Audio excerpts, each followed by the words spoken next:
Hello guys, আজকে আমি বাজার করতে গেছিলাম বগুড়া ধূপচাচিয়াতে। বাজারের অনেক দাম। বেটাকে ডাক্তার লাল শাক খেতে বলেছে। এই যে লাল শাক কিনছি, দুটায় 10 টাকা 5 টাকা আটি।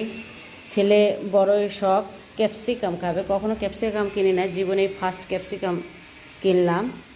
এই একটার দামই 65 টাকা। একটা গাজর কিনেছি হলো 33 টাকা।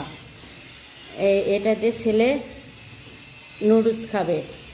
তার মধ্যে একটা কাঁচা কলা কুড়িয়ে পেয়েছে আমার ছেলে, পড়েছিল, বলতেছে আম্মু এটা আমি নিব। নাও বাবা, যে বাজারের দাম ফেলে আর যাই কি করে। বেগুন কিনছি, পেয়ারা কিনছি, মিষ্টি কুমড়া কিনছি, ভিতরে যে পেঁপে আছে সবজি রান্না করবো এগুলো দিয়ে, পটল কিনছি। মাছের বাজারের তো কথাই বলা যাচ্ছে না। দেশি মাছ যেগুলো মানুষ নিয়ে আসছে প্রচণ্ড দাম। যেমন জাল মাছ, আপনার যে হলো দেশি শিং মাছ, কই মাছ, এগুলোর দাম অনেক বেশি। ট্যাংরা গোছি কিনতে পারি নাই।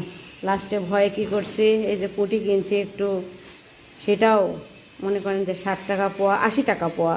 তেলাপিয়া, এই যে শিং মাছ কিনছি বাজার। আর ওখানে আরেকটা সুবিধা আছে, আপনাদেরকে মুরগি কাটতে হবে না, মুরগি রেডিমেড করে কাটাই থাকে।